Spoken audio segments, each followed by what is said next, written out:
CPI రాష్ట్ర మహాసభలు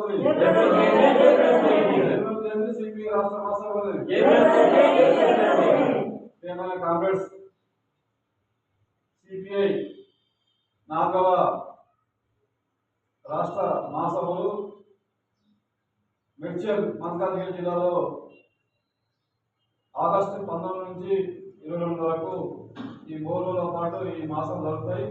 ఈ మహాసభలకు మన సంగారెడ్డి జిల్లా నుంచి అత్యధిక ప్రజానీకం, అలాగే కార్యవర్గం, మేధావులు, విద్యార్థులు, యువ సంఘాలు, క్రీడా సంఘ నాయకులు పాల్గొని అట్టి మహాసభను చేపట్టాలని కోరుకుంటూ మరి ఈ మహాసభలో 3 రోజుల పాటు దేశ రాజకీయాల గురించి, దేశంలో జరుగుతున్నటువంటి మోదీ పాలన, అలాగే రాష్ట్ర రాజకీయాల గురించి, అంతర్జాతీయ రాజకీయాల గురించి ఈ 3 రోజుల పాటు ఈ మహాసభలో చర్చించి రాబో కాలంలో అటు కేంద్రంలో మోదీ, ఇటు రాష్ట్రంలో కాంగ్రెస్ ప్రభుత్వ వైఫల్యాల మీద ఎండగట్టి ఏదైతే కేంద్రము రాష్ట్రము ప్రజలకు ఇచ్చిన వాగ్దానాలను అమలు చేసుకుపై మరి ఈ మాసంలో నిర్ణయం తీసుకొని భవిష్యత్ కార్యాలను రూపొందించుకుంటాం.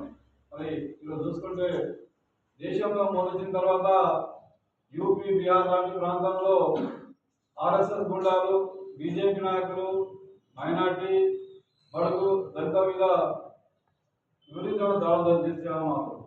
మతాన్ని గుడ్లను గోపాలను పెట్టుకొని ఈరోజు ఈ నిన్నజాతి వాళ్ళ మీద దాడులు చేస్తూ ఉన్నారు.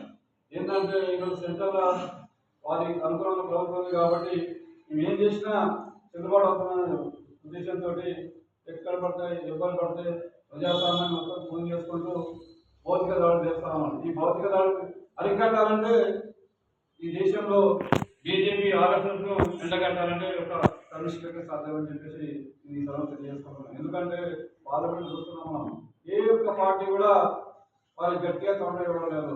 కమిషన్ తప్ప కమిషన్కి ఏముంది, సంఖ్యలో తక్కువ ఉన్నప్పటికీ ఈరోజు ఆర్ఎస్లను అడ్డుకోవడంలో ప్రధాన భూమిక పోషిస్తూ ఉంది. ఇలాంటి సమయంలో మనం ఈ రాష్ట్ర మహాసభలు చాలా కీలకం.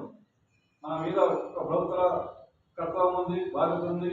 ఈ దేశంలో సెక్యులర్ కానీ, అలాగే ఈ దళిత, మైనార్టీ, బీసీల వర్గాల అభ్యున్నత కోసం, వారి శ్రేయస్సు కోసం పాటుపడాల్సిన అవసరం ఎంత ఉంది కాబట్టి అందరం కూడా ఈ రాష్ట్ర మహాసభలకు పోయి ఈ మా రాష్ట్ర మహాసభని విజయంతో చేయాలని కోరుకుంటున్నాం. Thank you.